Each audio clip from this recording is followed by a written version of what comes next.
I've checked both cameras out here at what I'm going to call the vineyard or the grocery store. It's a place where there's tremendous food for a Bigfoot or wild Indian or whatever is out here. You can see a camera that I have shut off right this second. I'm going to reset that in a minute. Got no pictures over the last 2 days, kind of pointing towards me watching this clearing area. I've got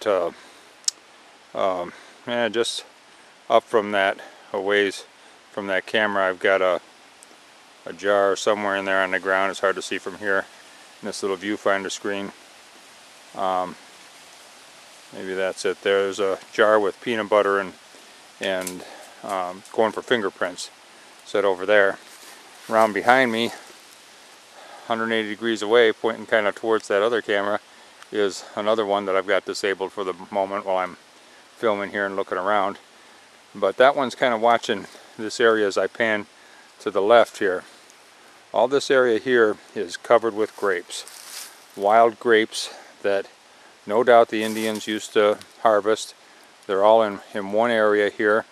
If I zoom in on them a little bit, you can see some grapes there. There's grapes all over in here. The curious thing that I want to show you, it leads me more and more to believe that there's still some wild Indians here, or have been relatively recently, is if you notice these grapes are growing on, or I'll pan out a ways, they're growing on dead trees. Every one of them is like this one here. If I show you the base and kind of lift it up, it's just broken over, broken off. All the edges are broken like that. And there's just one after another just in this area here. Now there's no saw marks on them or nothing like that. It's like something knocked them all over right here. And I'm thinking these Indians, I'm going to call them, have put down these branches so that the grapes will grow up over them, almost like a vineyard would have, you know, a trellis of some type to have the fruit grow up on. So here we have grapes all over on top of these dead tree branches that have been broke over. Now those branches will only last, you know, a year or two, and they're going to decompose right down to the ground. So this has been done in the last couple of years for sure.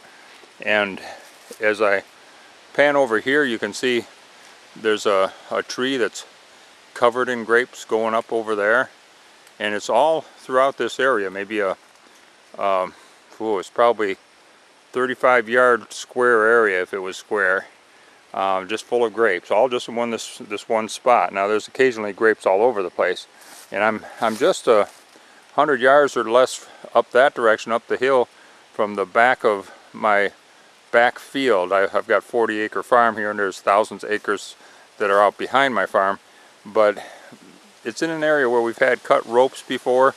You can see I'm seeing more grapes everywhere I look, all up in here. They naturally climb up these trees and things, so I mean, it's possible. I don't see how a tornado or something would hit just this little tiny spot. I'm thinking this was done on purpose, all these tree branches. I'm quite excited about it. There's one right here, 2, 3, 4, 5, 6, 7, 8. I can see about 20 more back on down through there.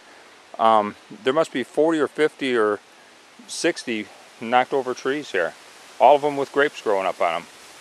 It's kind of cool. Kind of cool. Now a grape will grow a lot in 1 year and get, you know, grow up on the sides of trees and everything else like it is doing here. But this looks to me like somebody purposely wanted to get these grapes up off the ground, which is what a grape farmer would do. But yeah, pretty wild. Let me grab a couple of those grapes and see what they're like. I haven't tried them yet.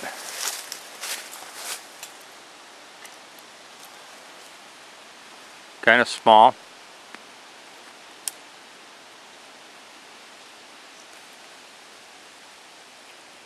Pretty sweet. Yeah, I would eat them. Very sweet. They've got seeds in them, but they're quite good. Quite good. I'm going to set a third camera here. I got to find the right spot to do it. Even though I didn't get anything on my fingerprint trap and nothing on my cameras. I probably should have waited a little bit longer before I came back out here. But this is a nice natural bait setting. A zillion hickory nuts coming down from them trees all over down here, and most of them have disappeared off the ground. It could be squirrels and things, but I really don't know. I'm going to set a third camera here and hit this spot pretty heavy for the next couple of weeks while we got all this natural bait falling out of the trees and off the grapevines. And we'll see if we can't get the creature that maybe did all this tree damage in supporting grapes. Cool.